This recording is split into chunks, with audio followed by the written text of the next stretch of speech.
Assalamu alaikum warahmatullahi wabarakatuh.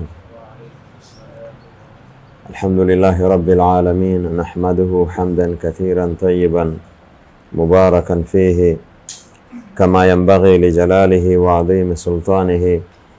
Nashhadu an la ilaha illallah wahdahu la sharika lah wa nashhadu anna Muhammadan abduhu wa rasuluh sallallahu alayhi wa ala alihi wa sahabatihi al-ghurri al-mayamin, amma ba'du. Na kuhusieni ndugu zangu na nafsi yangu kumcha Mwenyezi Mungu Subhanahu wa Ta'ala. Tunaendelea na darasa ya tafsiri katika surati Ra'd. Tumefika katika aya nambari 19. Kuna jambo nataka kutanabahisha kuhusiana na kipengele katika vipengele vya kiimani, kipengele katika vipengele vya kiimani ambacho kilitaja kwenye darasa iliyopita. Katika kauli yake Mwenyezi Mungu Jalla wa Ala, aya nambari 16, alipokuwa amethibitisha kwamba yeye ndiye mwenye kumiliki manfaa na madhara, tukawa tumefafanua kwamba kitu kinaweza kuwa ni sababu ya kuleta manfaa au ni sababu ya kuleta madhara. Maana ya kuwa Allah Jalla wa Ala anamiliki manfaa na madhara, yani yeye ndiye ambaye anajalia katika kwenye kitu chenye manfaa kilete manfaa. Kwa maana mpaka Allah atake yapatikane manfaa kutokana na sababu yenye manfaa. Yani Allah Subhanahu wa Ta'ala asipotaka, anaweza mtu akafanya sababu yenye manfaa isilete manfaa, bali kinyume chake ikaleta madhara. Kadhalika Mwenyezi Mungu Jalla wa Ala ndiye mwenye kumiliki zile sababu zenye madhara, mpaka aidhinishe madhara ndio hivyo vitu vyenye madhara vilete madhara, na kama hakuidhinisha vyenye madhara haviwezi kuleta madhara. Kama alivyosema kuhusiana na madhara ya uchawi, akasema, akathibitisha katika Qur'ani kwamba katika sababu za madhara ni uchawi, na ndio maana akatufundisha kujikinga kutokana na uchawi, wa min sharri nafathati fil uqad. Lakini akasema wama hum bidarrina bihi min ahadin illa biidhnillah, wachawi hawadhuru watu kwa uchawi isipokuwa mpaka Allah aidhinishe. Kwa hivyo uchawi una madhara, sumu ina madhara, lakini haviwezi kufanya kazi mpaka Mwenyezi Mungu Azza Jalla aidhinishe. Katika hiyo mifano au katika tunavyoweza kuvisema katika nukta hii ni kurekebisha ufahamu wa baadhi ya watu. Wanadhania kwamba ile Kiswahili tunasema fulani amepatwa na radhi za wazazi wake. Hiyo lugha yenyewe sio fasaha. Huyo amekosa radhi za wazazi wake. Maana kama amepatwa na radhi za wazazi wake, maana yake wamemridhia. Ala kuli hali, wanamaanisha fulani amepatwa na madhara kwa sababu amekosa radhi, kwa sababu hajawaridhisha wazazi wake, amewatendea mabaya. Katika itikadi za makosa kwenye nukta hii ni kuitakidi kwamba hayo madhara yanatoka kwa mzazi, sababu Qur'ani inasema madhara na manufaa yanatoka kwa nani? Kwa hivyo kuitakidi kwamba mzazi ndio ameleta madhara baada ya kuudhiwa na mtoto ni makosa. Angalia, huyu mzazi ameudhiwa na mtoto, mtoto anadhurika kwa makasiriko ya mzazi, na mzazi huyu ameudhiwa na mtu mwingine ambaye sio mtoto wake. Huyo mtu apatwe madhara kama anavyopatwa mtoto. Ingelikuwa hayo madhara yako kwa mzazi, wangedhurika na madhara na makasiriko yake watu wote wanaomuudhi, sio? Na ndio maana kwa sababu ya huo ufahamu wenye makosa, hiyo ni kwa upande wa madhara. Kwa upande wa mtoto amefanikiwa kwa sababu anaishi vizuri na wazazi wake, wanaitakidi kwamba mzazi ndio Kwa sababu ya hiyo itikadi isiyo sahihi, kwa hivyo watu wakaamini mate ya mzazi ni baraka, na sio kweli, kwamba mzazi ndio anamnufaisha mtoto akimridhia, na ndio analeta madhara akikasirika naye. Hiyo sio sawa, na kinacholeta madhara mtu akimuudhi mzazi wake ni Mwenyezi Mungu Jalla waala, kwa sababu imevunjwa sheria yake ya kumtendea wema mzazi, ambayo ameipa uzito mkubwa. Kadhalika mtoto akitendea wema mzazi wake anabarikiwa katika maisha yake, na hakuna mtu amefanikiwa katika haya maisha isipokuwa miongoni mwa sababu, lazima iwepo sababu kwamba ameridhiwa na wazee wake. Kama mtu hajaridhiwa na wazazi wake hawezi kufanikiwa albattata. Waarabu wanaitaga albattata, kabisa kabisa kabisa kabisa kabisa, hawezi kufanikiwa. Sababu za mafanikio ziko nyingi, lakini lazima zisuhubiane. Nikifanya hivi na maanisha zisuhubiane, maana yake watu wa lugha ya ishara wanasema hivi ni, ukisema hivi ukiashiria hivi ni viatu. Mimi siongei lugha ya ishara, naongea lazima hizo sababu za mafanikio ziambatane na kuridhiwa na nani? Na mzazi. Sasa mtu akifanikiwa asiitakidi kwamba mzazi ndio amemnufaisha, bali Allah ndiye amemnufaisha, kwa kuwa amefurahi na huyu mja, huyu mtoto kutekeleza sheria kubwa ya Mwenyezi Mungu Jalla waala, sheria yenye uzito mkubwa ya kuwatendea wema wazazi wake. Wa qadha rabbuka an la ta'budu illa iyyahu wa bil walidaini ihsana, Mwenyezi Mungu amehukumu usimwabudu isipokuwa yeye na wazazi wawili tende wema. Kwa hivyo ukijua hivyo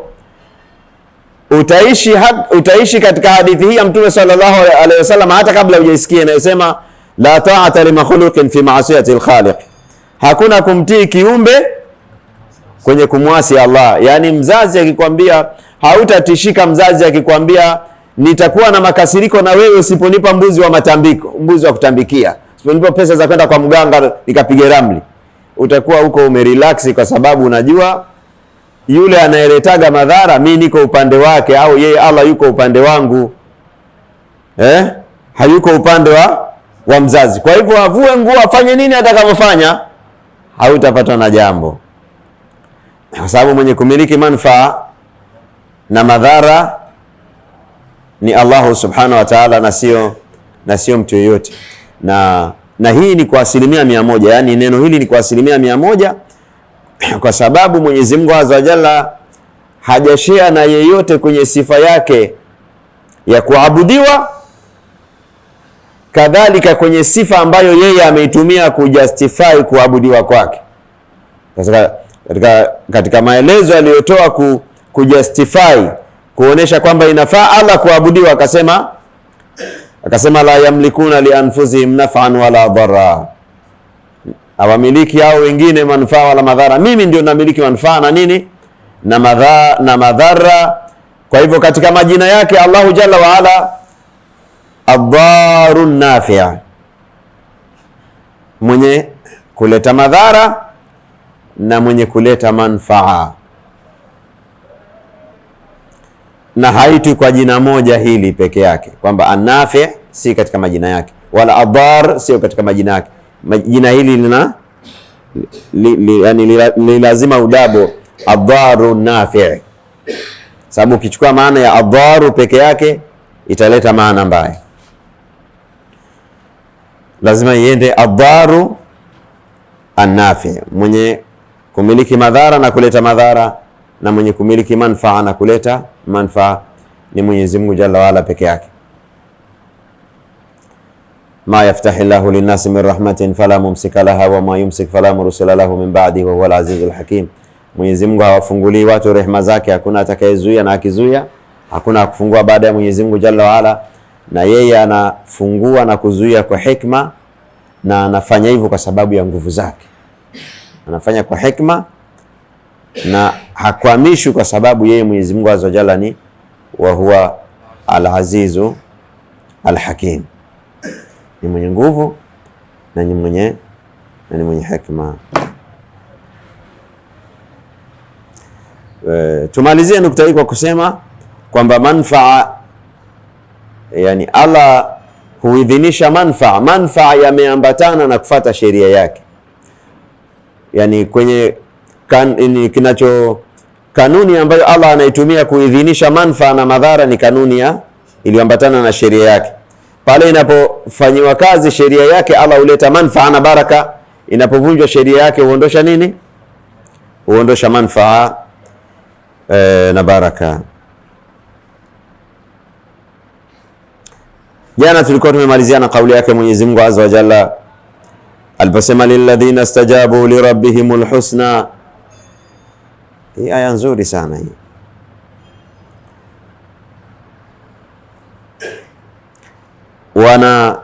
Wanayo Allah amewamilikisha alladhina, wale ambao kwamba istajabu lirabbihim, wamemjibu Mola wao. Kumjibu kwa maana ya kumuitikia, yani Allah amewaita na wakaitikia, kama alivyosema ya ayyuhalladhina amanu istajibu lillahi istajibu lillahi war rasuli au walirrasuli. Istajibu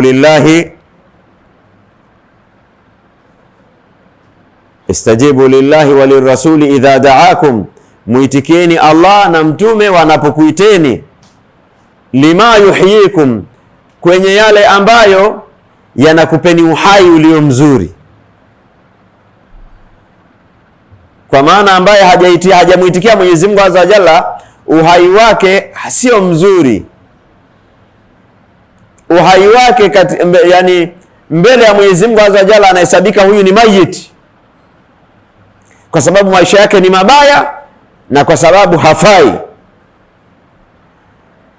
Istajibu lillahi war rasuli, muitikieni Allah na mtumewe, idha da'akum, atakapokuiteni, lima yuhyikum, kwenye lile ambalo linakupeni uhai. Ndio maana wahyi unaitwa ar-ruh, ni roho. Yani mafundisho ya dini yanaitwa nini? Wa kadhalika auhaina ilaika ruhan min amrina, kama hivyo tumekuletea roho katika mambo yetu. Qur'ani ni katika mambo ya Mwenyezi Mungu Azza wa Jalla, ni maneno ya Mwenyezi Mungu Azza wa Jalla. Mwanadamu akiyafanyia kazi anakuwa hai. Akitupa mwanadamu Qur'ani anakuwa ni kalbaitul kharabi, kama ni nyumba, ni nyumba iliyohamwa. Kama ni mtu, basi huyo mtu bila roho, hana roho. Sawa sawa. Kwa hivyo maisha mazuri yako kwenye dini. Haki ya Mungu tena na hapa Kiswahili. Wewe, wanadamu wana kipimo kibovu cha material. Unaweza ukamiliki material lakini hayana manufaa na wewe. Hauna furaha. Si Waswahili walisema unaweza ukanunua kitanda, huwezi kununua usingizi. Uongo? Hii mfano mzuri. Na unaweza ukanunua chakula kizuri lakini huwezi kununua ile enjoyment, ile kuenjoy na kile chakula. Mwenzio anaweza kuwa anakula mlenda ana enjoy kuliko wewe unakula biriani. Anakushinda enjoyment. Ndio tukiwaambia watu wanaoishi nje ya dini maisha yao ni mabaya, hawaelewi, kwa sababu wao wanasema, watakwambia mbona wana kitu, mbona ana kadha, mbona ana kadha, mbona ni maarufu. Unaweza ukawa una hivyo vitu vyote lakini usinufaike navyo, kwa sababu Allah amezuia manufaa yake, kwa sababu wewe hujafuata dini yake, na manufaa yanafungamana na nini? Na kufuata dini ya Mwenyezi Mungu Azza wa Jalla. Kama tulivyosema, lilladhina istajabu lirabbihimul husna, wale waliomuitikia Mola wao wanacho kile kilicho kizuri zaidi. Kwa hiyo hata kama wao wakipata kizuri, basi watakapata kizuri kwa grade ya chini. Kwa hiyo mtu akisema kwa mfano wao hawasikii ladha ya nyama kama wanavyosikia waumini, huyo mtu atakuwa yuko sawa ama hayuko sawa? Yuko sawa katika maneno haya. Umejuaje? Mwenyezi Mungu kasema. Hakuna mtu anaweza kujua mimi nikitafuna nyama na huyu akitafuna nyama, nani anaweza kujua huyu kasikia ladha zaidi kuliko mwenzake? Nani anaweza kujua? Sisi hatuwezi kujua. sababu ladha yake hawezi kuielezea mimi nikapata picha yake, na mimi siwezi kumuelezea akapata picha ya ladha yangu, sio? Lakini Allah anaijua, anasema hawa watu wawili kati ya mu'min na asiyekuwa mu'min, mu'min amepata enjoyment ya juu zaidi kuliko yule mwingine. Hiyo inaingia katika maana ya kauli yake Mwenyezi Mungu Azza wa Jalla hapa duniani kabla ya akhira, lilladhina stajabu lirabbihimul husna. Alhusna ni superlative ya husni, uzuri. Kikiwa kizuri zaidi kinaitwa ahsan, kikiwa ni muannath kinaitwa husna, kama vile akbar, kubra, asghar, sughra. Nafahamu hiyo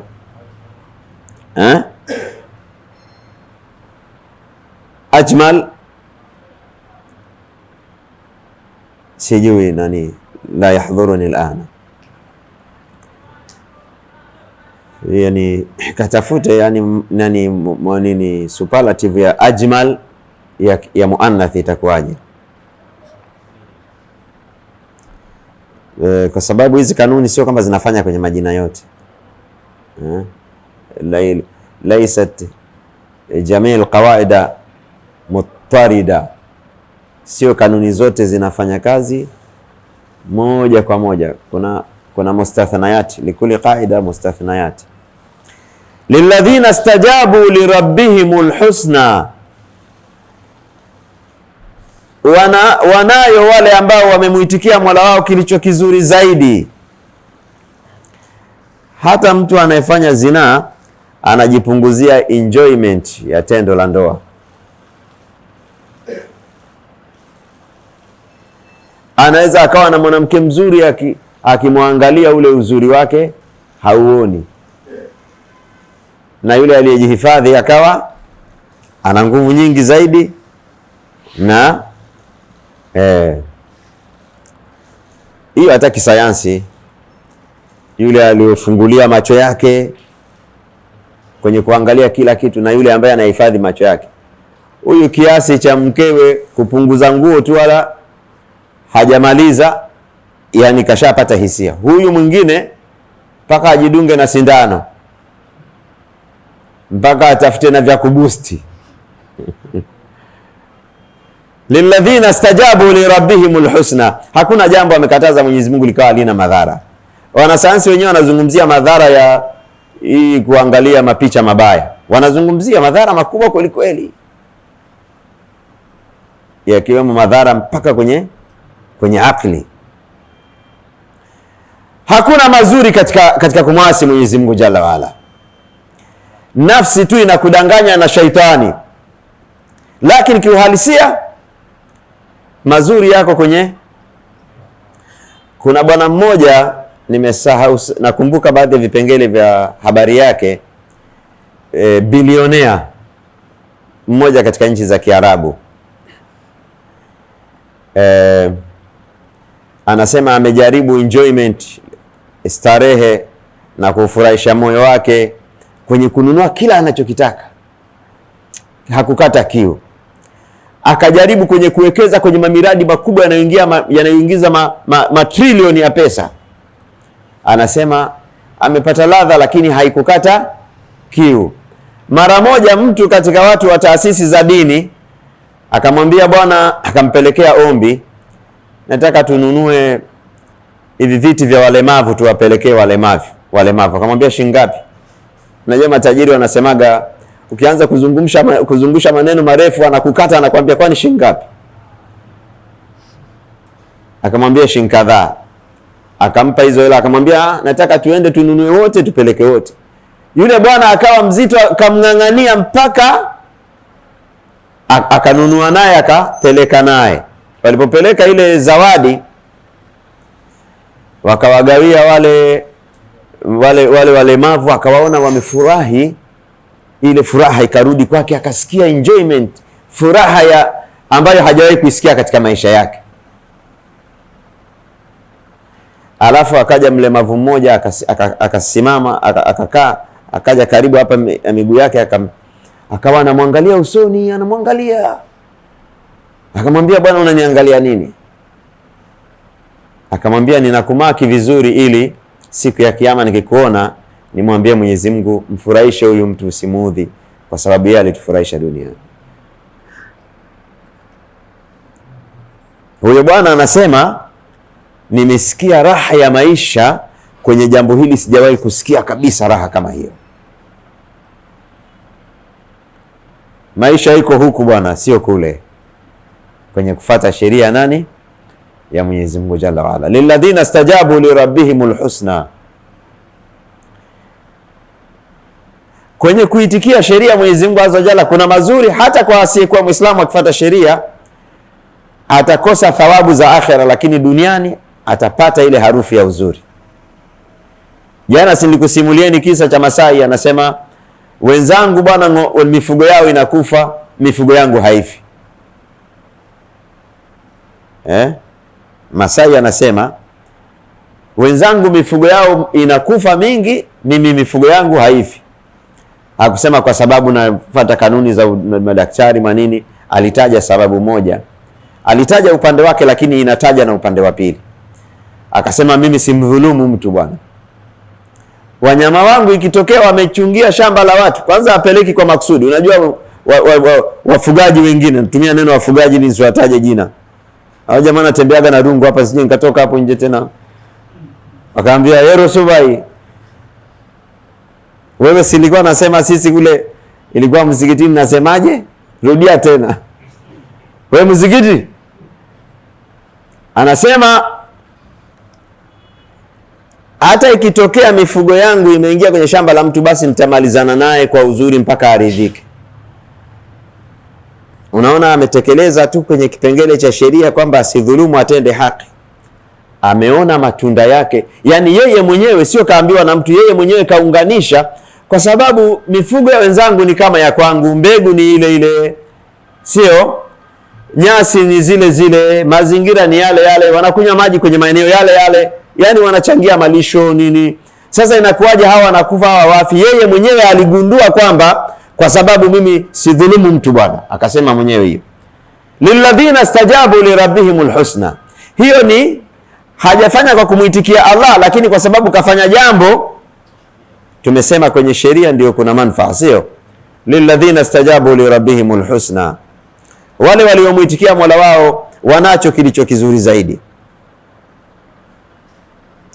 Kwa hivyo kana kwamba alikuwa anasema wenzangu mifugo yao inakufa kwa sababu wanaingiza kwenye mashamba ya watu, wanalishia wanyama, na ukifanya nini wanakupiga rungu. Kwa hiyo wanyama wako walishiba, ulidhani unafaidi, matokeo yake wanakufa. Wanasayansi wakija wakichunguza hawataona hiyo sababu ya kidini kwamba wanyama wanakufa kwa sababu fulani. Wanaweza wakaona ugonjwa, na ndio wanasayansi nawaambiaga bwana, msijifanye mnajua kila kitu. Kuna mambo mengine mpaka Qur'ani waambie tu, mengine hamwezi kuyajua nyinyi. Wewe ukija ukiwapima hawa wanyama hauwezi kuona hiyo sababu ambayo Masai ameiona. Taban uoni huu wa mfugaji huyu ni uoni wa kidini. Najua suala la imani ni nature. Anaweza asisilimu, lakini akawa na baadhi ya vipengele vya kiimani kama hii, kama kumtegemea Allah, lakini hawaitu ni waumini kwa sababu wamekufuru nukta za msingi kama vile Qur'ani, dini ya Uislamu, kumkufuru Mtume Muhammad sallallahu alaihi wasallam, amekufuru nguzo za imani au nyingi au zote. Lilladhina stajabu li rabbihimul husna, alhusna kadhalika. Hii tumezungumzia kidogo kwa upande wa duniani. Kwa upande wa akhera, alhusna ni pepo na mazuri yake yote, na mazuri yake yote.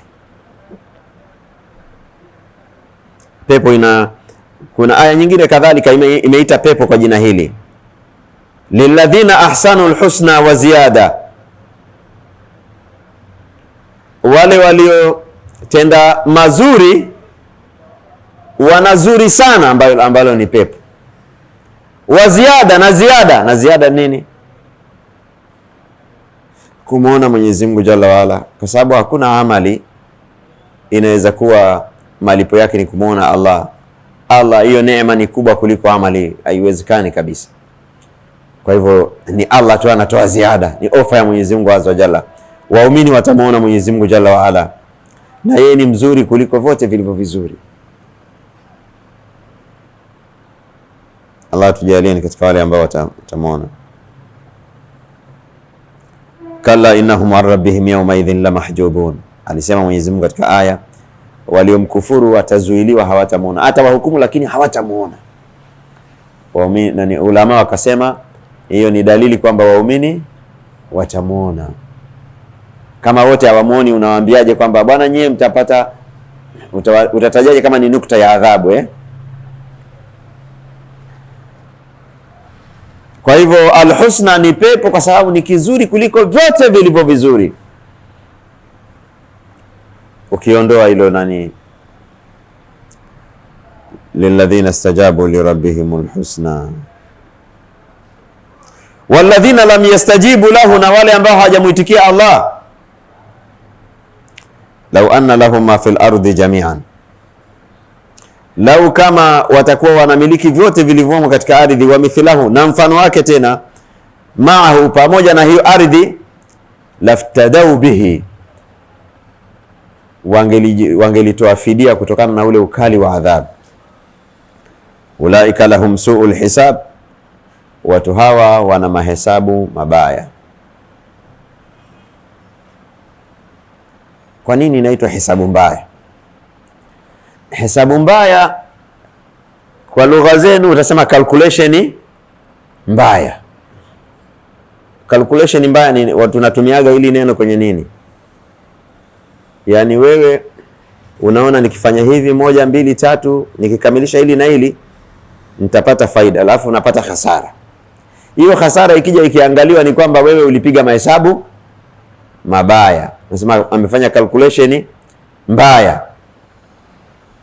Walladhina lam yastajibu lahu, na wale ambao hawakumuitikia Mwenyezi Mungu azza jalla, amesema ulaika lahum su'ul hisab, watu hawa wana calculation mbaya, kwa sababu wao walichagua kumuasi Mwenyezi Mungu azza jalla kwa kuacha ibada ili wawahi mafanikio yao. Sababu kuna mtu anaona akienda kwenye ibada anachelewa kwenye mambo yake, na mwingine anaona akifuata dini atajiblock mwenyewe na ladha za duniani.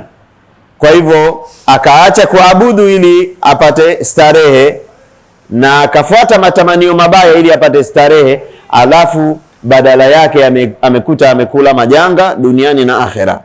Kwa hivyo ulaika lahum su'ul hisab, watu hawa wamepiga hesabu mbaya. Hesabu mbaya, kwenye kila haramu kuna hesabu mbaya. Jamani, maneno haya ni rahisi tu. Mwanadamu si anaona akijiachilia kwenye matamanio ndio anakula raha?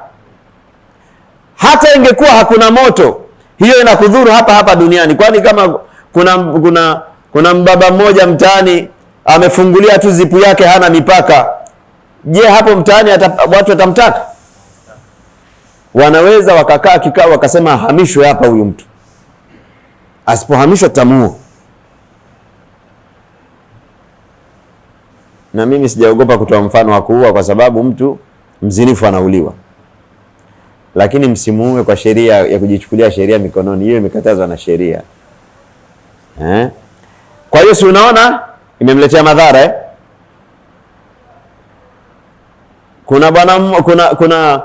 Kuna mwanamke mmoja pale stendi, nimeambiwa hiyo story, alikuwa anamchiti mumewe. Wale jamaa wapiga debe wakawa wanakataa kwenda kumuungisha yule mama kula chakula chake kwa sababu ana tabia mbaya, na wakawa wanatafuta sababu yule mwanaume anayetembea naye wampige, wala mumewe hana habari. Unajua hizo habari zinazungukaga. Napiga mfano wa nini hapa jamani? Ubaya una madhara, hauna uzuri. Kwa hivyo ulaika lahum suu alhisab, hesabu mbaya kuanzia hapa duniani mpaka akhira. Kwa sababu unaona sasa anataka vile alivyovipata katika haramu anataka atoe ajikomboe. Kumbe kujizuilia na haramu, kujikomboa kwa kujizuilia na haramu ilikuwa ndio hesabu nzuri, kwa sababu yani ni mfano wa mtu ambaye anaenda kutafuta mali, ana riski afya yake, mpaka akipata ile mali anaitoa yote kujitibia, amepiga hesabu mbaya. Huyu bwana, hawa mabwana anatamani kama ana vitu vyote vya ardhini, na ongeza tena mfano wake ajikomboe. Kwa makosa gani? Tupigie mfano, kwa makosa ya wizi. Kwa hiyo anaenda kwenye moto kwa sababu ya wizi. Kwa mfano huyo, tumepiga tu mfano ambao ulimsababishia akapata pesa. Kwa hiyo unataka ujitibu kwa kutoa pesa zote ambazo ulizipata na ziada. Kwa hiyo ulipiga hesabu mbaya. Umeelewa hiyo?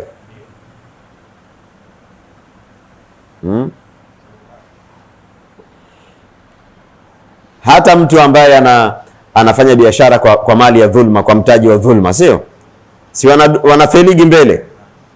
Kwa hivyo alipotafuta mtaji huu mkubwa kwa njia isiyokuwa, anakasema nitapata mtaji alafu nitaacha, nitafanya biashara, alipiga hesabu mbaya.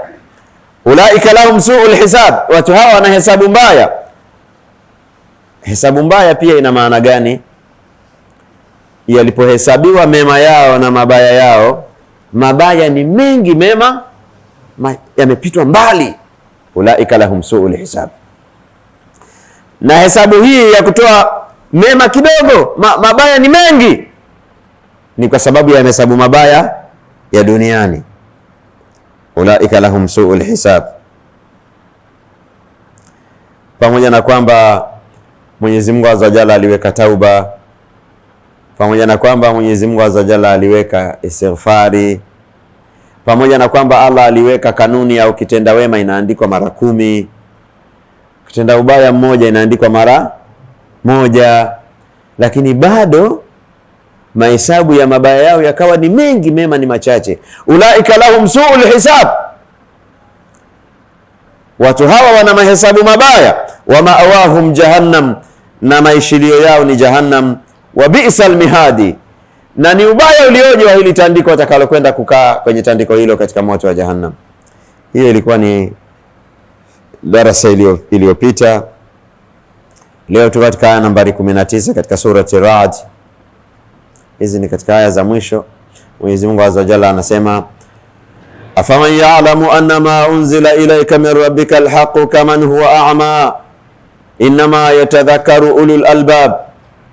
Hivi wale ambao wanajua, hivi yule ambaye anajua kwamba hakuna mashaka yoyote, haya yaliyoteremka kwa Muhammad sallallahu alaihi wasallam, kwako wewe Muhammad, ni haki, hakuna namna yoyote isipokuwa ni haki na ni kweli 100%. Anayejua hivyo, kama huwa ama, ni sawa sawa na kipofu. Kwa nini amesema anayejua, hajasema anayeamini? Sababu imani iko nyuma ya kuelewa. Ukielewa ndio unaamini. Uelewa ukigoma na imani inagoma. Ndio maana kuwarudisha watu katika imani sahihi ni kutengeneza uelewa wao. Afaman ya'lamu, hivi ambaye anajua kwa yakini, annama, kwamba si vinginevyo, anna, kwamba ma unzila ilaika, yale yaliyoteremka kwako, min rabbika, kutoka kwa Mola wako, alhaqu, kwamba ni haki, ni kweli, ni kweli, ni sahihi.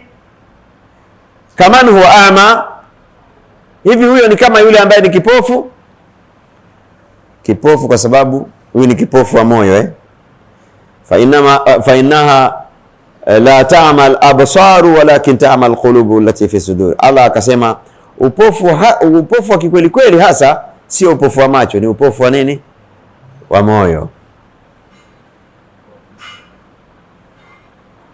Kaman huwa a'ma. Kwa hivyo yeye ni kipofu, maskini ya Mungu, anatafuta manufaa ndani ya madhara. Nilikuwa napita jana, naenda kule mbele wanaitaga nini, Melela kule. Humu njiani kuna vituo kadhaa watu wako na madumu yao. Madumu ya nini haya? Wanawashawishi madereva wa mafuta waibe mafuta. Kwa hivyo madereva waibe na wao wanunue mali ya wizi, alafu wafanikiwe. Au labda apeleke kwenye shamba lake akaweke kwenye nini ile pampu. Kwani unategemea utavuna hautavuna, au utavuna alafu itakuwa ni madhara, yani kile ulichokipata badala ya manufaa madhara mbele kwa mbele. Umesahau neno la Masai bwana. Si tumesema hapa sasa hivi neno la Masai bwana. Masai neno lake la haki mpaka limeingia katika darasa sasa. Litaenda mpaka YouTube. Kalimatul haqi, umeona nani ulama wanasema hivyo, yani haki waga. Kuna bwana mmoja aliingia msikitini usiku, akaona uchafu msikitini, akataka akaangalia huku na huku kwamba hakuna mtu anayemuona, ili akifanya ile amali iwe ni yeye na Mola wake tu. Salafu salih ilikuwa ni kawaida yao kwamba kuna amali huwezi kuzificha, zitaonekana, lakini inapendelewa kwamba uwe una baadhi ya amali unajua wewe tu basi. Wanasema hizo zinaokoaga wakati wa matatizo sana. Usiku ukiwa na matatizo, kumwambia Rabbi nilifanya kadha, hiyo inatiki haraka sana. Kama ni dawa ya kienyeji wangesema hiyo ni mujarabu hiyo. Akaangalia huko na kule, hakuona mtu, lakini ile amali njema Allah hakutaka ipotee. Yeye amepata ikhlasi yake, lakini Allah ametegesha kuna mtu anamuona, akasimulia iko kisa kama nilivyosimulia mimi. Imeingiaje hii? Kwamba lile neno la haki la Masai limeingia katika darasa na litakwenda YouTube na litasambaa. Akisilimu atapata thawabu za hilo neno lake, asiposilimu atapata ujira wa maneno yake mazuri hapa duniani. Sababu anayetenda mema aliyekuwa sio Muislamu anapata thawabu ya duniani, thawabu za akhira sharti useme ashhadu an la ilaha illallah wa ashhadu anna Muhammadar rasulullah. Ndio kuna bwana mmoja alijulikana amali yake baada ya kufa kwake. Alipofariki, kuna watu walikuwaga wakiamka asubuhi wanakuta kuna viroba vya chakula nje ya mlango. Mwenyewe kashaweka viroba, kaondoka. Tafuta nani anafanyaga hivi, hamna mtu anayeweza kujua. Wala alikuwa atumii wasaidizi wala labda yeye bosi mfanyakazi beba, alikuwa anabeba mwenyewe. Alipofariki, wakati wa kumosha wakakuta ana sugu mgongoni na vile viroba vikakatika. Ndio watu wakajua kumbe yule bwana ndio alikuwa akifanya mambo haya.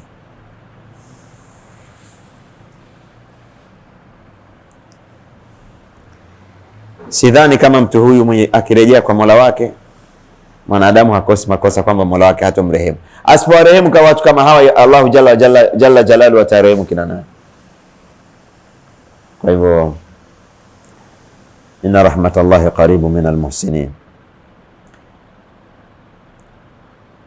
Afaman ya'lamu annama unzila ilayka min rabbika alhaqqu kaman huwa ama innama yatadhakkaru ulul albab. Hakika wanaoyajua hayo ni watu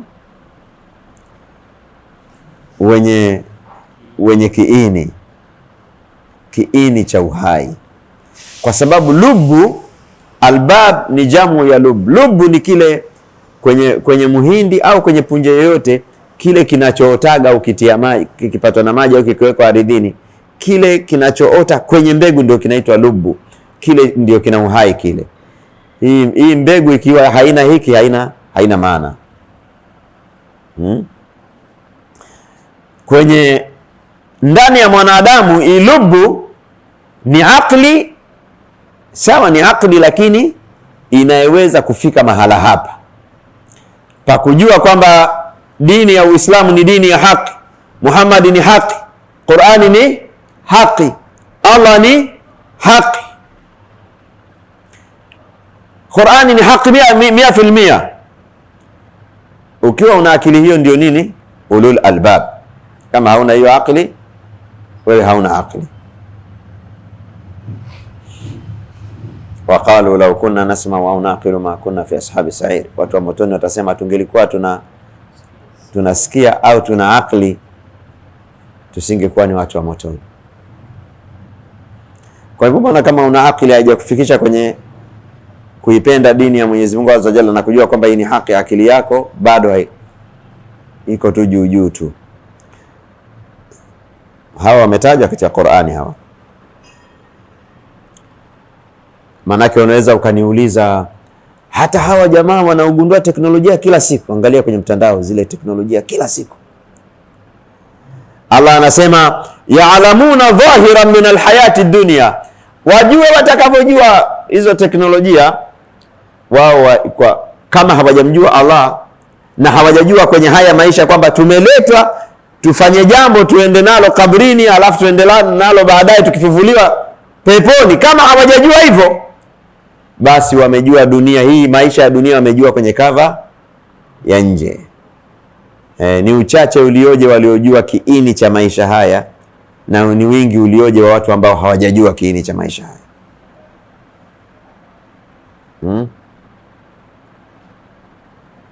Watu wako bize tu na maisha yao. Mtu anaona mtoto wake ni mtoto, anajitambua kama ameweza kuoa na akapata watoto, akawa anaweza kuwa yuko bize ili watoto wake wasilale na njaa, watoto wake waende shule. Hata kama hawaswali, wamjue Mwenyezi Mungu, anaona huyu ana akili kabisa bwana huyu. Unaona huyu mtoto ana akili huyu. Kama asomeshwe watoto wake dini na yeye mwenyewe yuko mbali na dini na mke wake hana dini, huyu bwana hajajitambua. Amejua kava ya nje ya maisha ya dunia, hajajua ile dhahiri ya ndani ya maisha ya dunia. Kwa hivyo nikwambie jambo, wewe kwa hiyo elimu yako ya kujua Uislamu, kumjua Mtume Muhammad sallallahu alaihi wasallam, umeshinda wana teknolojia wote ambao hawajamjua Allah. Ila wao wakimjua Allah watakuwa wamekushinda, kwa sababu wamejua hili na wamejua na lingine. Ila kama hawajajua hili, basi uelewa huu na huu, bora mtu awe layman, hajui chochote, analima kienyeji, anafanya biashara kienyeji, hawezi kutengeneza zana, bora huyo, lakini anamjua Mwenyezi Mungu Azza Jalla kuliko mtu ujue kila kitu, alafu nakufa kesho naenda motoni. Naingia kabrini. Moto unaanzia kabrini jamani. Moto unaanzia kabrini. Kana kwamba Mwenyezi Mungu Azza Jalla alikuwa, yani ya maneno haya niliyosema hapa sasa hivi ndo haya. Manake mtu, yani nilivyosema kwamba hao wa Japani ambao hajasilimu na wa China ambao hajasilimu na wazungu ambao hajasilimu na mateknolojia yao yote wanashindwa na mtu, yani ukilinganisha elimu ile na elimu ya huyo aliyemjua Allah, hii ni kubwa kuliko. Niongee kwa lugha nyingine. Bwana mmoja aliwakuta watu wanafanya darasa msikitini na shekhe wao hivi.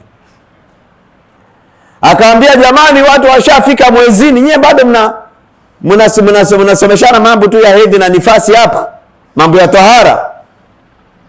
Shekhe akamjibu yule mtu bila ya kupaniki, akamwambia, cha ajabu ni kipi? Wao wanawajua viumbe na wanajua mambo yaliyoumbwa na Mwenyezi Mungu Azza Jalla. Sisi hapa tunazungumzia habari ya kumjua yeye mwenyewe Mwenyezi Mungu.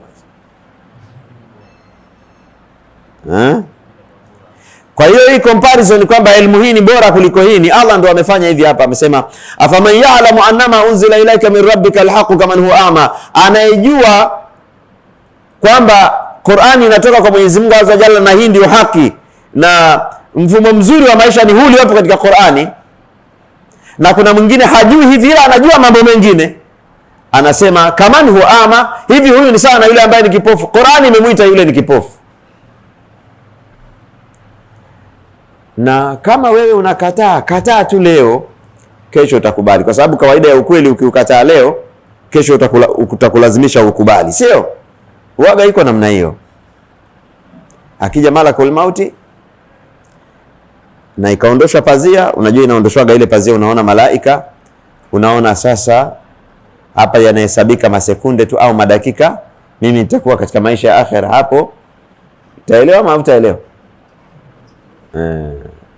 Itakamata hiyo channel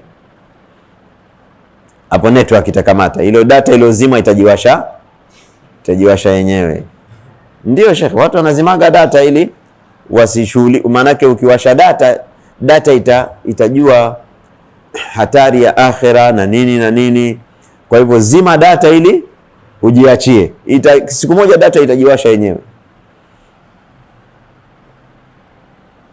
Akasema inama yatadhakaru ulul albabi, wanaijua hivyo kwamba hii ni bora kuliko hii ni watu wenye akili.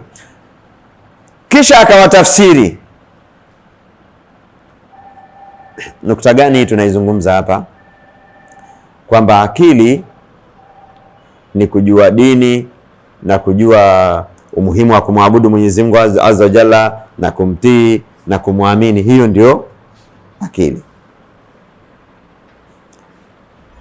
Hiyo ndio mada inaizungumzwa hapa.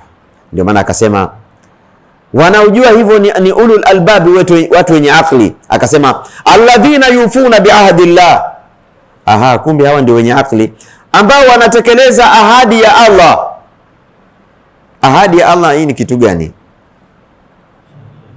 Kwa mfano nikikwambia nitekelezee ahadi yangu, anayetekeleza ahadi yeye ndio mwenye ahadi au anayetekelezewa ahadi ndio mwenye ahadi? Wewe uliponipa mimi ahadi kwamba nitakufanyia kitu fulani, mimi ndio mwenye ahadi. Naambia nitekelezee ahadi yangu bwana. Alafu mimi nikikwambia ukifanya kadha nitakupa kadha, hiyo ni ahadi yako, sio? Kwa hivyo wenye akili ni wale wanaotekeleza ahadi ya Mwenyezi Mungu ambayo wanadamu yani walichukua kwa Mwenyezi Mungu. Ukitamka shahada ya la ilaha illa Allah, ushampa ahadi Allah kwamba utamwabudu au utamshirikisha na jambo lolote, na utamwabudu kwa sheria ambayo ameiteremsha, ndio wa ashhadu anna Muhammadar Rasulullah. Hizi ni ahadi. Utamwabudu Allah kwa mujibu wa mafundisho ya Muhammadur Rasulullah, sio? Nyingine, tafsiri nyingine ya ahadi tu hapa tumesema ni shahada. Shahada ya la ilaha illallah ni ahadi, umejicommit.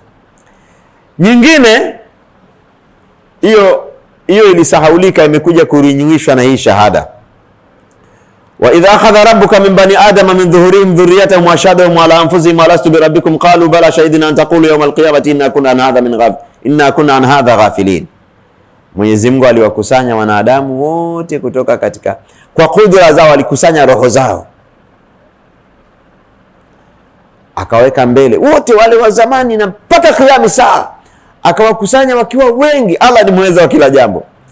Akawaambia mimi si Mola wenu, yani mimi sio mlezi wenu, mimi sio muumba wenu, mimi si yule anayefaa kuabudiwa sasa. Akamwambia bala shahidina. Akasema kwa nini siwe hivyo ya Rabbi, tumeshuhudia hivyo sisi. Akawaambia antaqulu yawm alqiyamati inna kunna an hadha ghafilin, msije mkasema siku ya kiyama tulisahau. Kwa nini tusiseme tulisahau? Sababu Allah alileta mitume wakakumbusha ahadi hii, na akaleta vitabu vikakumbusha ahadi hii.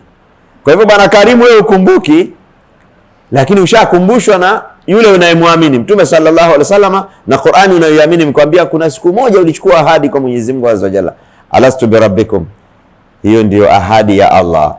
Wenye akili ni wale ambao hawapuuzii. Kama mtu anafanya vitu ambavyo havina maana na anaacha vyenye maana, tunasemagaje? Hana akili bwana. Uongo. Wenye akili ni wale ambao wanayapa kipaumbele mambo ya dini na dini. Kama mtu hapi kipaumbele mambo ya dini, hana akili. Sababu inaweza kuwa jamani, mjini ama katika nchi au katika mtaa kuna madrasa imeshindwa kuendelea, ina mwalimu mmoja. Huyo mwalimu amekosa, manake na yeye naye ni binadamu, amekosa chakula cha watoto wake, akalazimika kuchukua bodaboda afanye kazi asubuhi mpaka jioni ili apate riziki. Hawa wenye watoto wao wameshindwa kumwezesha mwalimu. Ita utakavyoita, iwe ni sadaka iwe ni ada, ita utakavyoita, mumwezeshe aweze kusomesha watoto wenu mpaka kizazi hiki kitoke kimebeba ujinga kwa sababu ya Tena hata walimu hawanaga makuu. Inaweza kuwa anataka 300,000 tu ama 4 ama 5. Alafu sio kama hao watu ni maskini. Mwingine anaweza kuwa anahonga mwanamke pesa. Mwingine anaweza kuwa anatoa pesa kwenye vyama vya siasa. Mwingine anaweza kuwa anatoa pesa kwenye mambo ya mpira. Mwingine anatoa pesa kwenye mambo ya ulimbwende sijui nini. Kwa hivyo hawa walioacha dini wakashika mengine, hamna akili kabisa. Hamna akili kabisa. Mahesabu mabovu. Wenye akili, ulul albabi alladhina, wenye akili ni wale ambao kwamba yufuna bi ahadillah, wanatekeleza ahadi ya Mwenyezi Mungu ya kumwamini na kutenda amali njema. Wala yanqudhuna almithaqa, wala hawavunji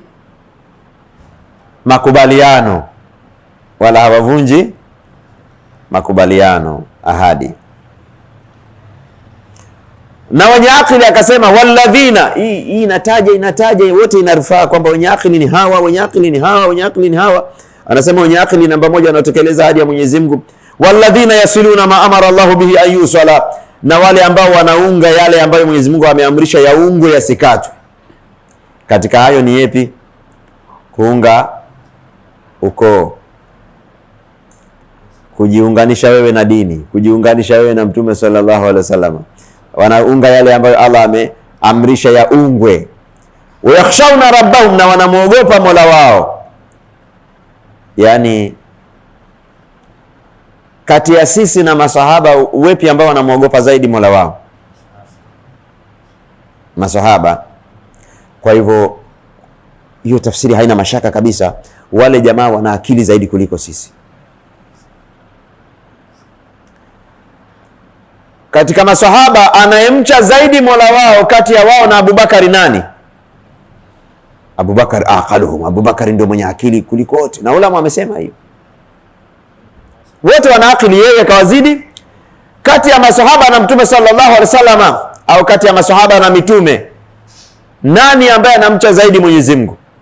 Mitume. Wao wana akili zaidi kuliko watu wengine.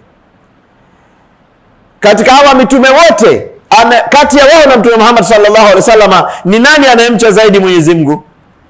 Mtume sallallahu alaihi wasallam, wa huwa aqalul bashar, ndio genius kuliko wanadamu wote. Mtume Muhammad sallallahu alaihi wasallam, fidaka abi wa ummi ya Rasulullah. Na Allah alikuwa anachagua katika manabii wale ambao wana akili zaidi. Kipimo cha akili kwa kipimo cha Mwenyezi Mungu ni mtu kujali kesho yake. Kama mtu ajali maisha ya kaburini kwake, anasema potelea mbali. Sio potelea mbali jambo la mtu, ala kwake yeye anasema potelea mbali kaburi lake, potelea mbali mahesabu yake ya akhera. Huyu mtu hata yule aliyemuumba hamtaki. Mbona mama yako umemtambua, kwa nini usimtambue Allah alokuumba wewe na mama yako?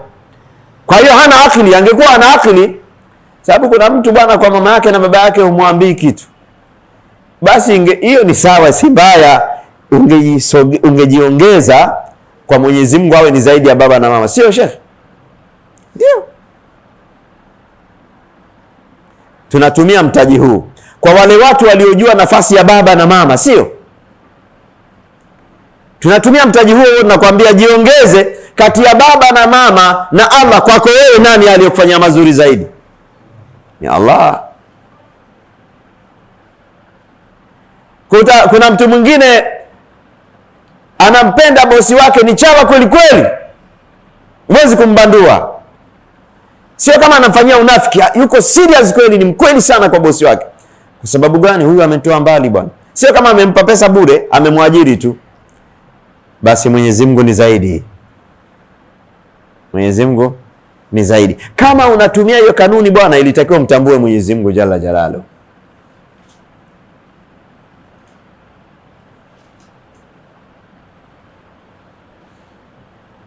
Kuna mtu anasema mimi bwana fulani amenitoa mbali bwana, haya mafanikio yangu fulani ni sababu. Mimi hata akinipiga yule kofi siwezi kurudishia.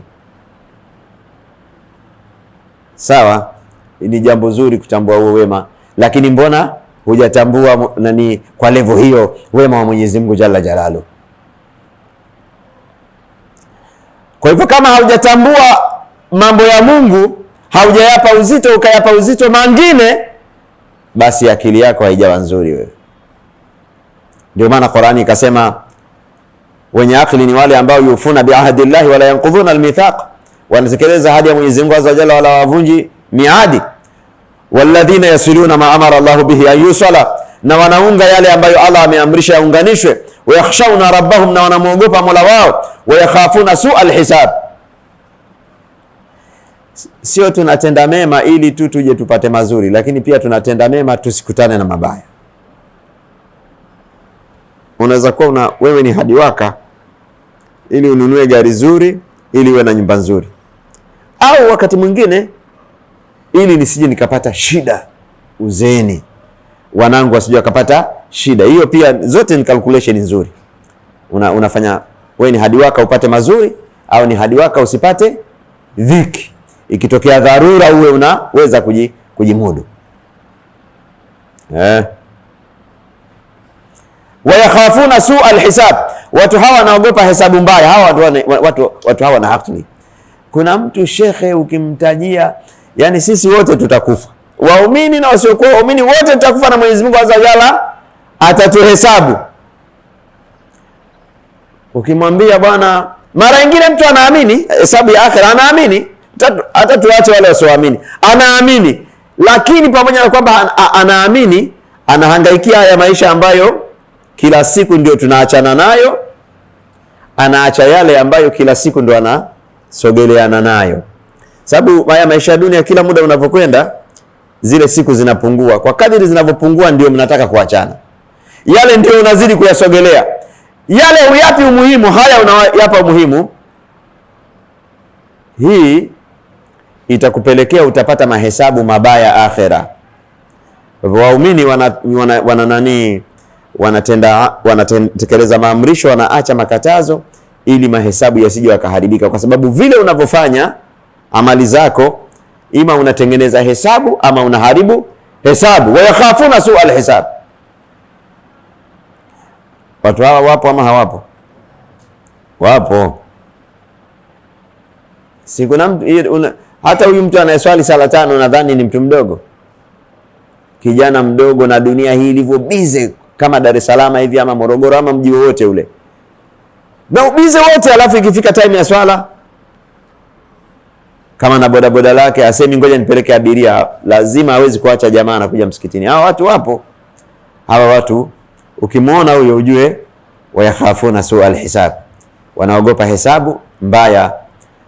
Na kanuni ya Mwenyezi Mungu, ukiogopa adhabu yake atakuzuia, atakukinga na kile ulichokiogopa. Hiyo ndio kanuni yake. Usipoogopa adhabu yake atakuingiza kwenye adhabu. Ukiogopa adhabu hiyo peke yake inatosha kuwa ni amali njema. Wayakhafuna su'al hisab. Akasema kadhalika walladhina sabaru butiqaa wajhi rabbihim, na wale waliosubiri katika wenye akili. Jamani, hii orodha inayoendelea kutajwa ni watu wenye akili. Kwa hivyo kumbe akili inaenda mpaka kwenye vitendo.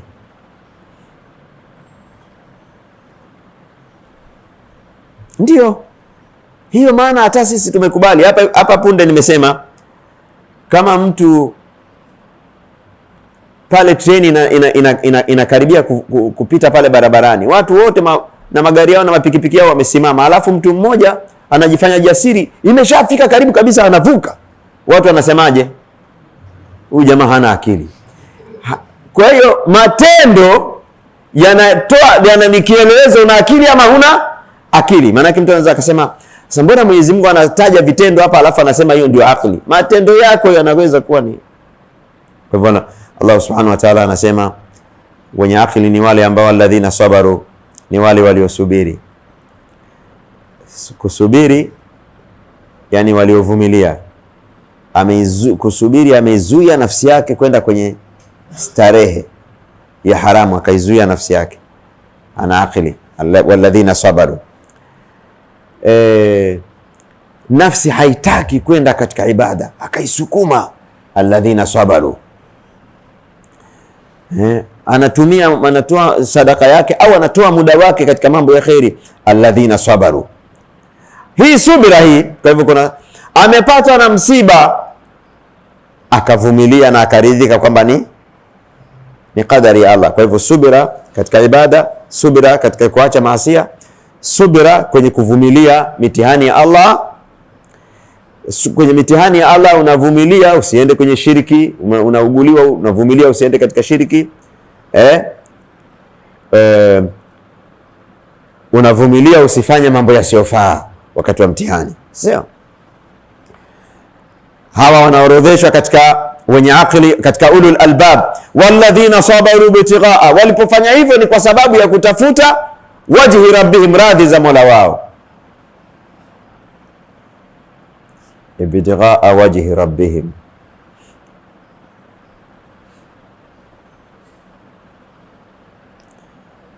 walladhina sabaru bitighaa wajhi rabbihim.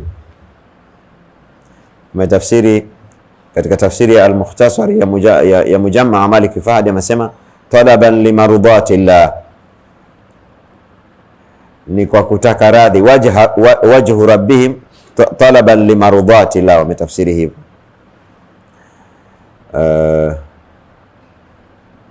Ibtighaa wajhi rabbihim la lighairi dhalika min almaqasidi. Sheikh As-Saadi amekwepa kutafsiri neno wajha rabbihim, akisema si kwa ajili ya vinginevyo katika makusudio.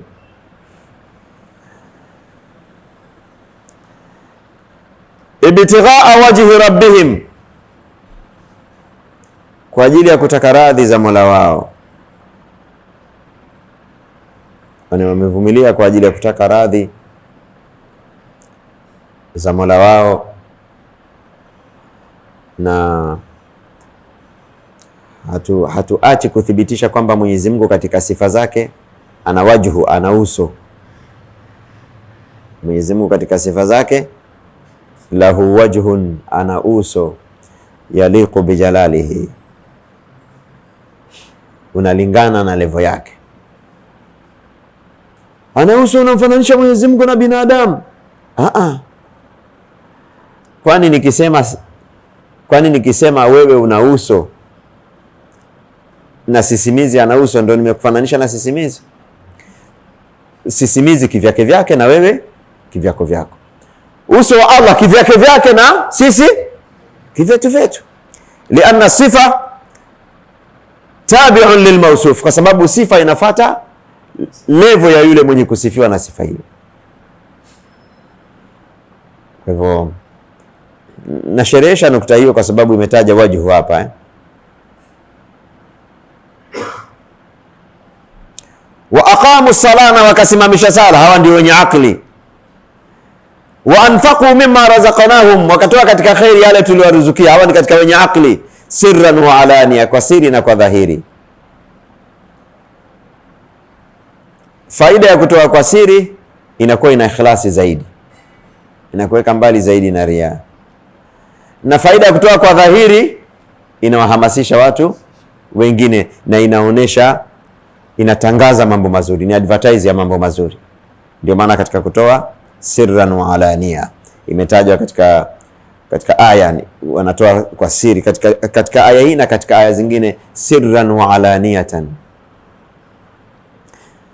Na hii kutoa na kusali na kusoma Qur'ani imetajwa kwamba ni katika biashara ambazo hazikuli hasara. Katika aya gani hiyo? Innal ladhina yatluna kitaba Allahi wa aqamu ssalata wa anfaqu mimma razaqnahum sirran wa alaniyatan yarjuna tijaratan lan tabur. Hakika wao wanaokisoma kitabu cha Mwenyezi Mungu Jalla waala kama hivi, au unasoma tu Qur'ani tu mwenyewe, yatluna kitaba Allah wa aqamu sala, na wakasimamisha sala. Qur'ani haisemagi wakasali, wa aqamu sala. Kusimamisha ni kusimika, iqama ni kusimika, sio kustopisha, sababu Kiswahili chetu ni kifinyu. Ndio kama unatembea na kuambia simama, neno hilo moja. Kama umekaa na kuambia stand up na kuambia simama, neno hilo moja. Lugha yetu maskini. Liwa aqamu sala ni kuisimamisha. Hata Waswahili wanasemaga jambo likiwa liko perfect, wanasema hii gari imesimama bwana. Ukisikia gari imesimama, yani wa aqamu sala, ndio maana hiyo, wakasimamisha sala ikasimama sawa sawa. Wa aqamu salata wa anfaqu mimma razaqnahum, wakatoa katika vile tulivyoruzuku, sirran wa alania, kwa siri na kwa wazi. Jamani, katika hii kutoa, msiwe mnawafikiria wale watu tu matajiri. Kutoa, kila mtu anatoa kwa level yake, na bahati nzuri wahitaji pia wana level tofauti tofauti. Kuna mtu ukimpa 500, sikwambia 2000 wala 5000 wala 10000, anashukuru wala hajipretendi kwa dhati kabisa. Uongo. Ukimpa 3000 ndio kabisa, unampa mpaka anafanya na hivi, au sio? Hela ndogo tu, lakini nitanabahisha tu kwamba kufanya hivi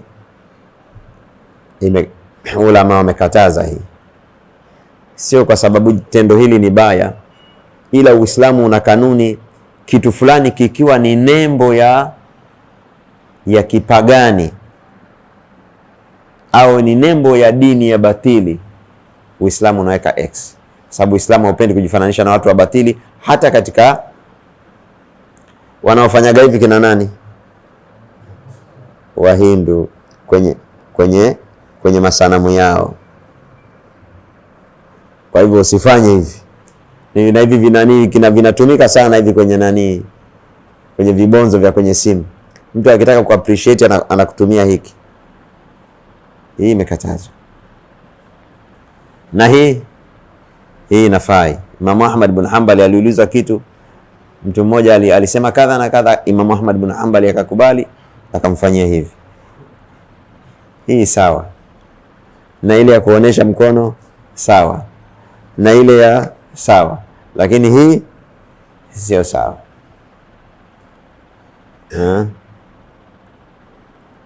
Tuko wapi? Tuko katika matendo yenye akli, ni wale waliosubiri kwa ajili ya kutaka radhi za Allah. Na subira tukataja aina 3: kusubiri katika toa, kusubiri kwenye kuacha maasi, na kusubiri kwenye mitihani na misiba. Wa aqamu sala, na wakasimamisha sala. Wa anfaqu mimma razaqnahum sirran wa alania, na wakatoa katika tulivyowaruzuku kwa siri na kwa dhahiri. Wa yadrauna bil hasanati sayyi'a, hili ni katika akhlaqi.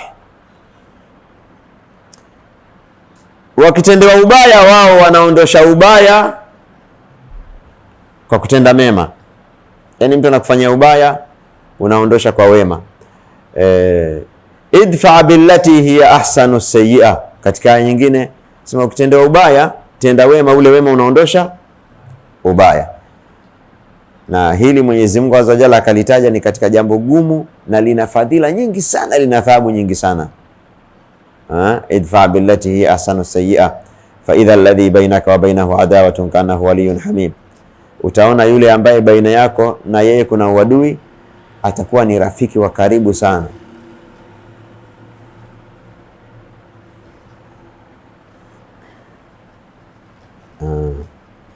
Wa yadrauna bil hasanati sayyi'a ulaika lahum uqba ad-dar. Watu hawa, uqba ni kitu kinachokuja nyuma, hatima sinakujaga baadaye, nyuma yani nyuma ya wakati. Ulaika lahum uqba ad-dar, watu hawa wana maishilio yaliyo mazuri, wana makazi yaliyo mazuri. Uqba ad-dar, ad-dari ni mji, darul akhirah, darus salam. Daru ni mji, pepo inaitwa ni darus salam, pepo inaitwa Dar es Salaam. Ule mji wameuita jina la pepo, lakini una mabaya mengi na una mazuri pia. Darus Salam, ulaika lahum uqba ad-dar, wana hatima al-aqibatu al-hasana. Kwa hivyo al-uqba ni aqiba, wana mwisho ulio mzuri wenye kusifiwa, na makusudio hapa ni pepo. Wana uqba ad-dar, nyumba ya hatima nzuri, wana nyumba au mji wa hatima iliyo nzuri ambao wamefanya mambo haya. Kwa hivyo hapa Mwenyezi Mungu Azza wa Jalla ametoa nini? Ametoa ofa, atakayefanya mambo haya ulaika lahum uqbad dar. Akaitafsiri bwana akasema jannatu adnin, ni pepo yenye kudumu. Maisha ya duniani yawe mazuri, yatakavyokuwa mazuri yataisha tu. Kuwa kijana utakavyokuwa kijana, kuna wakati utakuwa hauna nguvu ya kushika hata kikombe she.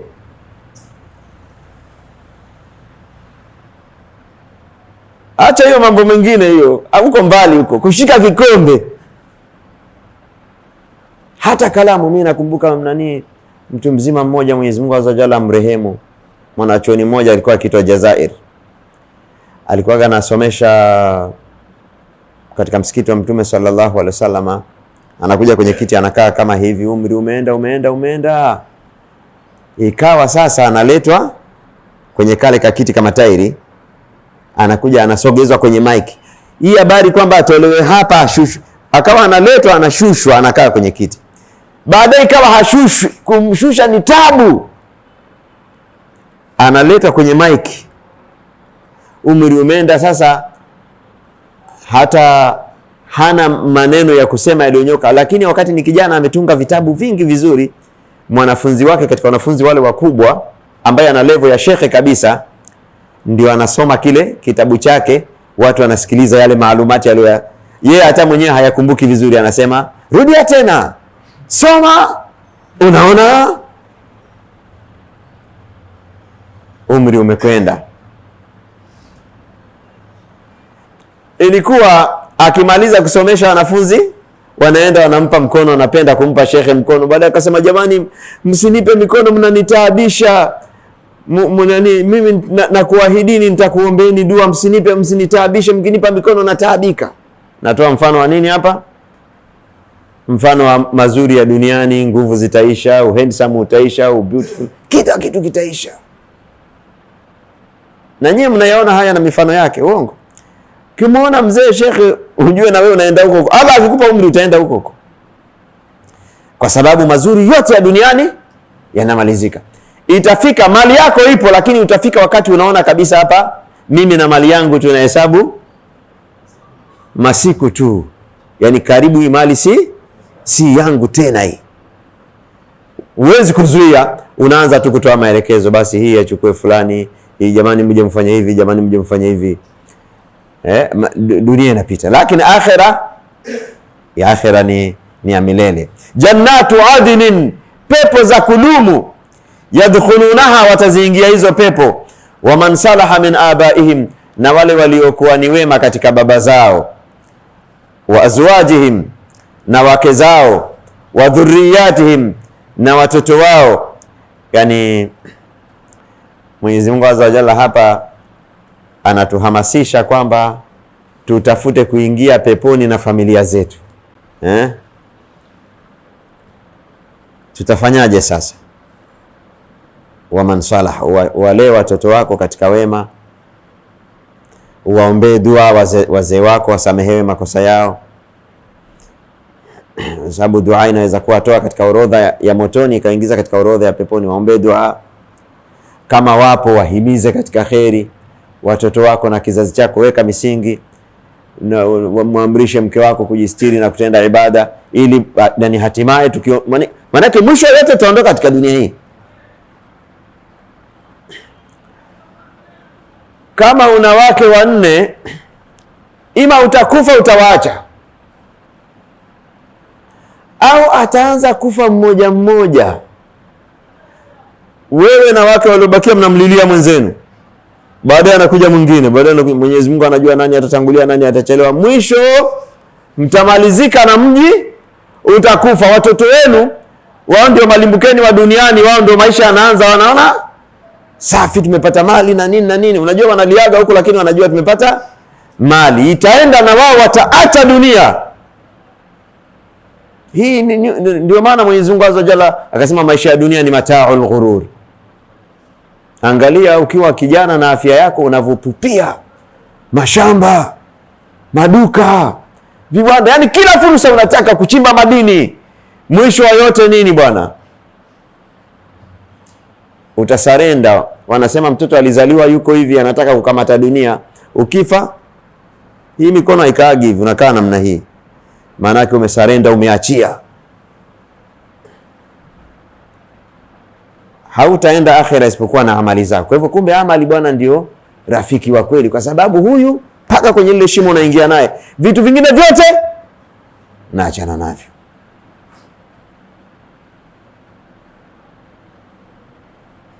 Ndio kitaamali wale watu walioipa zuhudi dunia wana akili. Mimi sijafikia level ya akili hiyo, lakini at least nakubali kwamba hiyo ni level ya akili kubwa. Mimi sijafikia hiyo, lakini hiyo ni kweli kwamba hiyo ndio akili nini kubwa. Unaweza usikubali leo, kuna siku utakubali. Ibn Uthaymeen alitembelewa na mfalme katika wafalme wa Saudi Arabia.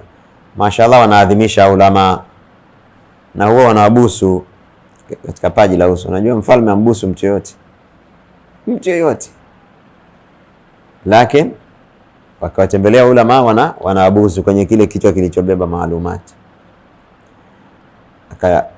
Akamkuta yuko kwenye nyumba yake, akamkaribisha kwenye nyumba yake ya udongo mfalme. Akamwambia mfalme, akaona yale mazingira, akaona hii si sawa. Na kabla ya hapo shekha amepewa pesa ajenge nyumba, anajenga madrasa. Amepewa pesa ajenge nyumba, anajenga madrasa. Amepewa pesa ajenge nyumba, anajenga madrasa. Akamwambia, tutakujengea nyumba, sanushayidu laka binaan yaliqu bimakamik, tutakujengea nyumba inafanana na hadhi yako. Akamwambia, usiwe na wasiwasi mfalme, kuna nyumba tunaendelea kuimalizia na kuiandaa, iko kule sehemu za alitaja maeneo, mimi nataja kwa kwetu hapa Morogoro. Kuna nyumba tunaendelea kuimalizia kule maeneo ya Kola. Kule Kola si kuna makaburi na kuna watu wanaishi kadhalika, si ndio? Kuna viwanja vizuri tu kule Kola. Mfalme akajua ni kwenye viwanja vya makazi ya binadamu. Kumbe amemfumbia fumbo kwamba mimi umri ushakwenda karibu na kufa, nyumba yangu naiandaa nini Kola. Kumbe ni kaburi lake. Mfalme akaondoka, moyo umetulizana. Unafahamu? Kwa hivyo wakati ule anapewa hizi ofa, hiyo ndio nilikuwa nataka kuisema. Si watu wanasema shehe bwana.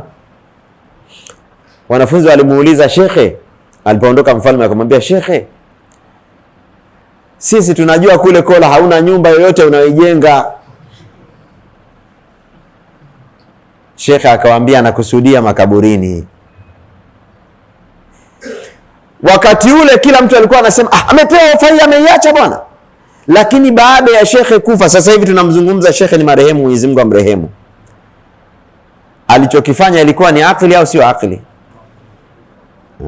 Na watu wa namna hii kama wamefanya kwa ajili ya Allah, si watu wanasemaga nafanya hivi kwa ajili ya watoto wangu, Allah huwaandalia watoto wao kilicho bora zaidi kuliko hicho ambacho wewe unakiandaa. Kwa hivyo maisha ya kudumu bwana, Allahumma la aisha illa aisha al-akhirah. Mtume sallallahu alaihi wasallam alikuwa akisema hivi, ya Rabbi, hakuna maisha isipokuwa maisha ya akhira. Haya mengine ni temporary tu, ni vitu vya kupita tu, ni vitu tu vya kudanganya danganya tu. Haki ya Mungu vinatudanganya danganya na sisi tunajidanganya danganya basi. Kwa sababu likitokea sasa hivi la kutokea, wewe na hiyo mali hamna mahusiano hata kidogo. Nilienda rafiki yangu mara moja, baba yake alifariki, akaniita nyumbani kwao. Yule mzee nikamkuta yule mzee wamemshusha kwenye kitanda, wameteremsha godoro chini, amelaza kwenye godoro. Wengine wanakuteremsha kwenye godoro na kulaza kwenye kitanda cha kamba, sababu godoro linaleta joto, unaweza ukaoza. Lakini nilimkuta wameweka kwenye godoro na na shuka la rahisi, sio kitanda hiki hapa, hafai kulalia tena kile kitanda. Kabla ya hapo nikakumbuka alitukaribisha kwenye nyumba ile nyumba ni ya yule mzee, yani mtoto, unafahamu Wahindi wanakaa na baba zao. Nikakumbuka miaka ya nyuma, yule mzee tuliitwa kwenye futari na mtoto wake. Futari imeandaliwa na familia, lakini aliyotualika ni mtoto. Yule mzee alikuwa anapenda sana fahari, akasema njoo, unaona nani, unaona jumba yangu nzuri, anakuzungusha, anakwambia unaona kitu nani, unaona ile gari ile, unaona kitu ile yangu. Anakumbuka kabisa yule mzee alikuwa anasema hivi. Alafu nikaja kuja mara nyingine, mara ya pili nakuta amelazwa chini, alafu tukampeleka akafukiwa kwenye mchanga. Je, Mwenyezi Mungu Azza wa Jalla anasema wamal hayatu dunya illa mata'ul ghurur, hayakuwa maisha ya duniani isipokuwa ni starehe inayodanganya. Amesema kweli Mola wetu? Hajasema. Nani atathubutu kusema Mwenyezi Mungu hajasema kweli? Mwenyezi Mungu Azza wa Jalla hajatuingiza mjini wala hajatuacha tunaingizwa mjini alafu akanyamaza. Mola wetu hajatuingiza mjini, na wanaotaka kutuingiza mjini Mwenyezi Mungu anatuambia msiingize mjini. Sisi wenyewe tunang'ang'ania, tunaingizwa mjini, tunaingia na ushamba na ulimbukeni wa dunia hiyo, inatutoka mpaka Allah atupe mwisho mwema. Allah ametuambia kwa maneno yake na kwa matendo yake. Unajua matendo ya Allah aliyotuambia kwamba dunia isitudanganye ni matendo gani? Nani huu uso anaanza kukorokochoa, unaanza kubadilika, uendi sababu unaanza kupotea nywele. Kina mama wanasemaga nywele zangu zamani zilikuwa nzuri, zimeanza katika maziwa yanalala, shape inapotea. Ile miondoko iliyokuwa ni maringo inaanza kuwa kama ulemavu. Ulikuwa unapenda kula, uwezo wa kula unaanza kupotea. Ulikuwa umenyoka, unaanza kupinda. Sasa unaweza kusema Mwenyezi Mungu hajakupa warning? Ulama wamesema hekima ya mwanadamu kuanza kukorokocholewa kabla hajafa, Mwenyezi Mungu anamtendea haki kwa kumuonesha na kumkumbusha kwamba bwana, hapa unapita, kumbuka sasa utarudi hivi punde. Yani kama ingelikuwa unakufa ukiwa uko na uzuri wako ule na nguvu zako zile, ingekuwa kama Mwenyezi Mungu amekupumbaza ili dunia ikumeze na wakati wewe unakufa. Umeelewa jamani? Karimu, umeelewa point she? Umeelewa Yani Allah asingelikuwa tunaishi katika dunia hii alafu anaanza kutukorokochoa, nguvu zinapotea, hamu ya kula inaanza kupotea, hamu ya tendo la ndoa inaanza kuisha. Ingekuwa amekuzamisha tu na duniani alafu anakuja anakutoa, ni kama vile anakutoa kabla hajakuandaa, anakushtukiza bila ya kukupa taarifa. Kwa hivyo Allah ametuandaa na ametupa taarifa kwa haya mazingira tu aliyotuwekea. Na katika kufa ikawa kanuni yake anaua wazee na watoto wadogo na vijana, ili wewe uwe standby kwamba na mimi naweza kwenye utoto nikafa, au kwenye ujana, au kwenye uzee, anything can happen. Mola wetu, ukisikia Mola ni mkarimu sana. Kumbe alipokuwa anakuonesha madhaifu ya duniani na kuanza kukunyima hili na lile, alikuwa anakuambia bwana, unaenda kwenye hatima yako. Ulipokuwa mdogo, meno si alikuwa yanaota, yaking'oka yanaota mengine, manake ni muda wa kutafuna. Meno yaking'oka yaoti tena, manake yaote mengine ya nini tena wakati time imeisha? Sasa pana kucha, unaanza kutafuta shuka la nini? Ndio maana urudishiwi meno. Ulikuwa una hamu ya kula vitu vingi. Mnafahamu kama mtu mzima huaga anaanza kukosa uwezo wa kula. Mnajua hiyo? Mola wake anaanza kumkumbusha kwamba hii mambo ya kula bwana, unaenda basi, lakini unastaafu kidogo. Hii kwamba ulikuwa unaweza kula vitu kuna umri unaweza kula vitu vyote, yani karibia vyote duniani vya halali, sio?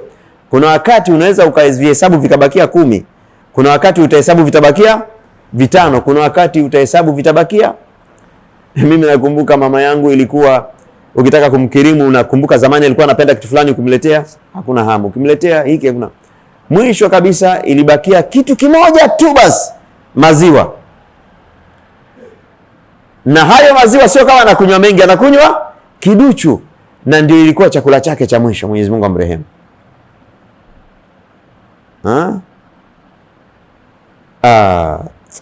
Sisi bwana, hii dunia tunakubali itudanganye sisi, hatuna akili sisi, hatujaelewa vizuri sisi. Hili somo la dunia ni mataul ghururi bana, hili bado bana.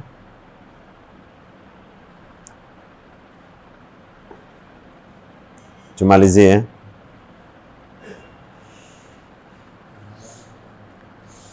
Jannatu adni yadkhulunaha, pepo za milele ambazo wataingia. Waman salaha min abaihim, na waliotenda wema katika baba zao, yani wazazi wao. Qurani ikitumia aba, baba zao, yani inamaanisha wazazi kwa upande wa wazazi wanawake, mama na mabibi wote wanaitwa aba, na baba na babu na mababu wote wanaitwa nani? Wazazi wote wanaitwa aba. Waman salaha min abaihim, na waliotenda wema katika baba zao, wa azwajihim, na wake zao, wa dhurriyatihim, na watoto wao wote na wajukuu, vizazi vyao. Wal malaikatu yadkhuluna alayhim min kulli babin, malaika peponi watakuwa wanaingia kwa wao katika kila milango tofauti tofauti. Wanawaambia salamun alaikum bima sabartum, amani iwe juu yenu kwa vile mlivyosubiri, mlivyovumilia. Sababu ibada zinahitaji uvumilivu, kuacha mabaya inahitaji uvumilivu, kufaulu kwenye msiba inahitaji uvumilivu. Salamun alaikum bima sabartum, amani iwe juu yenu kwa vile mlivyosubiri. Fa ni'ma uqbad dar, ni uzuri ulioje haya makazi ambayo mlivumilia mkayapata. Tunamwomba Mwenyezi Mungu Azza Jalla atujalie kusikiliza maneno na kufuata yaliyo mazuri yake. Sallallahu wasallam wa baraka ala nabiyina Muhammadin wa ala alihi wa sahbihi ajma'in. Alhamdulillahi rabbil alamin.